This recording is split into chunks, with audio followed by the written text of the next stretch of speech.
กับช่อง Lucky Money Channel ค่ะ สวัสดีค่ะ ตอนนี้เรากำลังไปกินอาหารทะเลครัวเจ๊ตุ้มนะคะเจ๊ตุ่มกับเจ๊ตุ้มนะเจ๊ตุ้มอันนี้เรากำลังนั่งรถอยู่นะคะวันนี้มาด้วยกัน4 คนนะคะนี่มีนั่งข้างหน้ากับน้องเป็นคนขับรถเราเป็นผู้โดยสารบ้างเนาะขับมาตั้งนานเราเป็นผู้โดยสารบ้างทางที่เราจะไปนะเราจะไประยองไปกินทุเรียนกันนะคะแต่ว่าเราจะไปแวะกินอาหารทะเลกันก่อนเนาะที่พัทยานะคะกินทาเพราะว่าไม่รู้ระยองมีอะไรอร่อยบ้างแต่เรารู้ว่าที่นี่อร่อยเราต้องไปกินไปกันเลยค่ะถึงแล้วนะคะนี่เป็นทางเข้านะคะแต่ว่าคุณยายเดินไม่ได้เนาะต้องไปจอดข้างหลังกันเอารถไปจอดข้างในกันคุณยายจำปีก็ได้มาร้านเจ๊ตุ้มมันเปิดประตูหอนึกว่าเอาหมวกเอาหมวกให้คุณยายหน่อย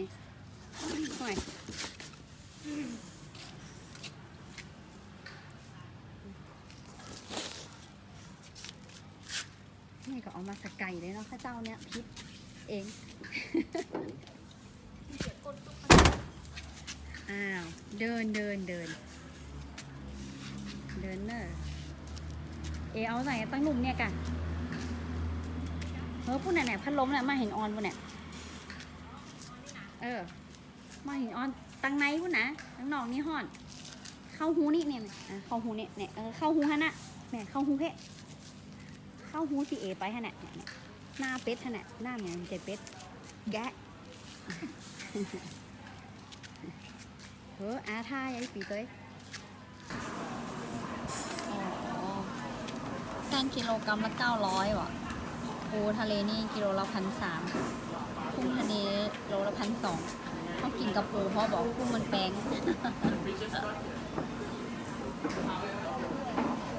หอยโอเควันนี้นะคะวันดีเราก็พามาชิมอาหารครัวเจ๊ตุ้มเนาะร้านอร่อยต้องลองโอ้ยดำอาหารออเรียวแกงขั่วปูยาถ้าจะเพชรเนี่ยมาแล้วเมาแล้ว1 อย่างเดี๋ยวถ่ายรูปกันนี่ปูทะเลเนอะชานนี้ครึ่งโล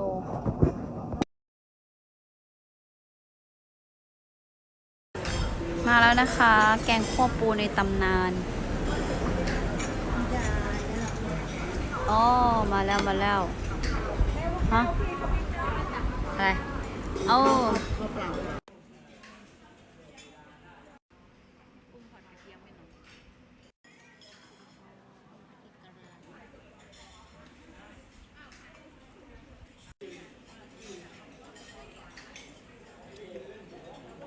ครบแล้วนะคะนี่มีกั้งกินกัน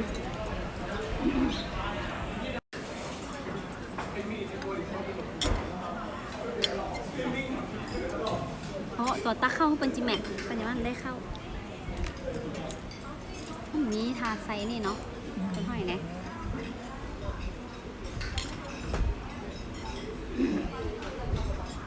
ยังเป็นย้าไหมหน้ามันเผ็ดมันเป็นจี้เอากั้งดีกว่านี่นะคะก้างคนก้างนี่นะคะกั้ง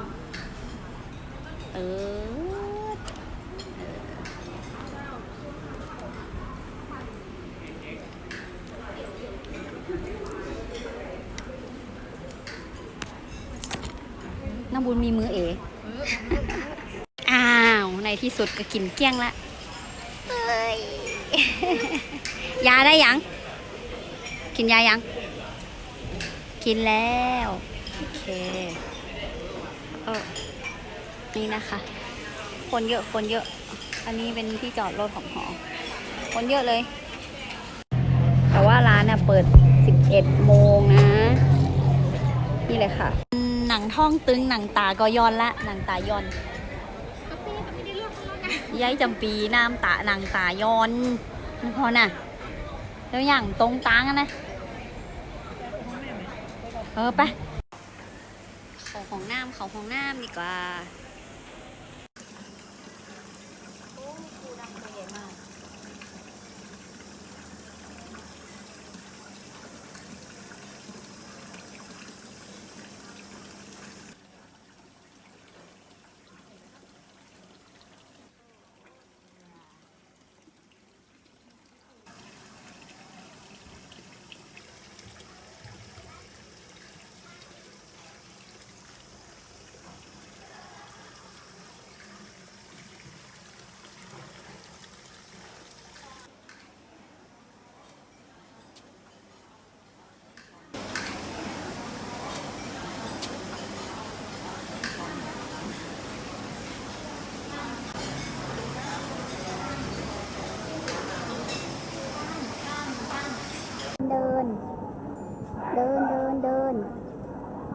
เดินออกกำลังกายเอาช่องก่อน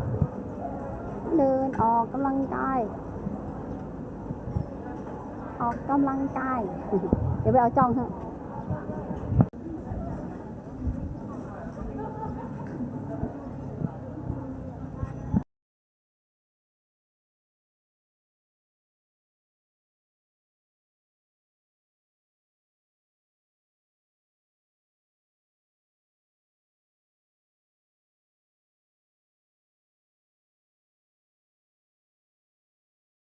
วันนี้นะคะเราขอจบการรีวิวก่อนนะคะ ค่อยมาพบกันใหม่ค่ะ อย่าลืมกดติดตามกด Subscribe ด้วยนะคะ วันนี้ก็ขอตัวลาก่อนนะคะ บ๊ายบาย